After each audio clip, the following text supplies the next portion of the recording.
కూడా అంతర్గతంగా నేతలు, కానీ బహిర్గతంగా ఇంకా అవ్వలేదు. కానీ మరోపక్క సింగిల్గా అంటూ కూడా వై నాట్ 175 అంటూ వైసీపీ వస్తుంది. అండ్ 5 ఏళ్ల పాలన ప్రజల ముందు ఉంచింది. సో జగదీష్ గారు, ఇదంతా చూస్తుంటే మీకు ఏమనిపిస్తుంది?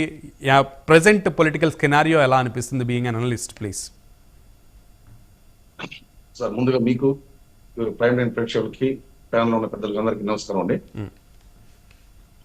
వాస్తవంగా ఎన్నికల నగరం దగ్గరలో మోగుతున్న ఈ తరుణంలో ఎవరికి వాళ్ళ రాజకీయంగా మన పార్టీ ఇప్పుడు అధికారంలో ఉన్న పార్టీ కావచ్చు, ప్రతిపక్షాలలో ఉన్న పార్టీలు కావచ్చు, రాజకీయంగా ఇప్పటి వరకు మనం అధికారంలో ఉన్న పార్టీ అయితే రాజకీయ ఈ 5 ఏళ్లలో మనం ఏం చేసాం, ప్రజలకు ఏ విధంగా లబ్ధి చేకూర్చాం, మన మేనిఫెస్టోలో మనం ఇచ్చిన హామీలు ఏవైతే ఉన్నాయో, ముఖ్యమైన హామీలు అంటే హామీలన్నీ చిన్న చిన్న హామీలు చాలా ఉంటాయి, ఫ్రంట్ లైన్ హామీస్ కొన్ని ఉంటాయి కదా, వాటిని ఫుల్ఫిల్ చేసామా లేదా, వీటిపైన అధికార పార్టీ దృష్టి పెట్టాలి. ఇది సమంజసం. ప్రతిపక్షాలు ఈ 5 ఏళ్లలో వీళ్ళు చేసిన దోపిడీ కావచ్చు, దౌర్జన్యాలు కావచ్చు, రాష్ట్ర అభివృద్ధికి వీళ్ళు తీసుకునే చర్యలు కావచ్చు, రాష్ట్రాన్ని అధోగతి పాలు పట్టించడానికి వీళ్ళు చేసిన కృషి కావచ్చు, ఇలాంటివన్నిటినో వాళ్ళు మాట్లాడచ్చు. ఇది ఎన్నికలప్పుడు చేయాల్సిన కనీస బాధ్యత పార్టీలు. అయితే ఇందుకు భిన్నంగా ముందు అధికార పార్టీ నుంచే వద్దాం. గతంలో ఉన్నటువంటి ఎమ్మెల్యేలను, ఇప్పుడు అధికారం 5 ఏళ్ల అనుభవించిన ఎమ్మెల్యేలను ఇక్కడి నుంచి తీసేసి వేరే వాళ్ళని కొత్త వాళ్ళని పెట్టడం అంటే వీళ్ళు పనికిరారని వాళ్ళే స్టాంప్ వేయడం ఒకటి. రెండో విషయం ఏమంటే, వీళ్ళ పార్టీ వ్యవహారాలు కానీ వీళ్ళ అభివృద్ధి చెప్పుకోవడంలో కానీ వీళ్ళు ఉత్సాహం చూపట్లేదు. పవన్ కళ్యాణ్, చంద్రబాబు ఎందుకు కలుస్తున్నారు? వాళ్ళు కలిస్తే వీళ్ళకి వచ్చిన నష్టం ఏంటి? వాళ్ళు కలవడం వీళ్ళకి నష్టం లేదు, కాకపోతే వాళ్ళు కలిసి సక్రంగా ఉండలేదు, వాళ్ళు సక్రంగా వాళ్ళ స్నేహం లేదు, వాళ్ళు విడిపోతారు. నీకెందుకండి ఊర్లో పెళ్లికి కుక్కల హడావిడేంది?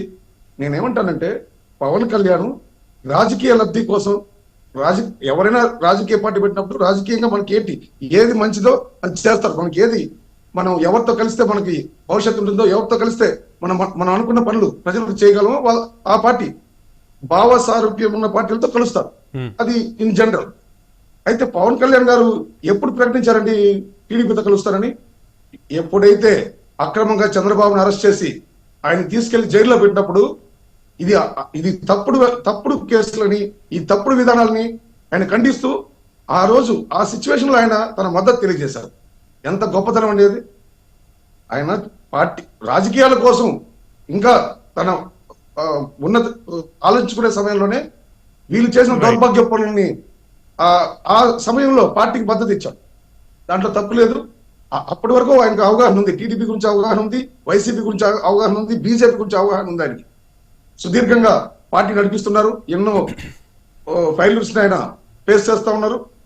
అంత గొప్ప వ్యక్తి, ఎంతో సుఖంగా లగ్జరీగా బతకాల్సిన వ్యక్తి నడి రోడ్లో ప్రజల మధ్య తిరుగుతున్నాడు, పోరాటం చేస్తున్నాడు. బీజేపీ కావచ్చు, జనసేన కావచ్చు, కలవడంలో ఏదైనా అనైక్యత ఉంటే మాట్లాడండి, లేకపోతే మీకెందుకండి దాని గురించి? మీరు కూడా చెప్పండి, మేము ఇలా చేస్తాం, పోలవరం కట్టేశాం, మేము అనుకున్నట్టు పోలవరం కట్టేశాం, మేము అనుకున్నట్టు మద్య నిషేధం చేసేస్తాం. వీటిని చెప్పడానికి చేతకాక ప్రతిపక్షాల పైన పడి కొట్టుకుంటే మీకు వచ్చిన ఉపయోగం ఏంటి? మీరు దిగజారిపోవడం తప్ప. రైట్ జగదీష్.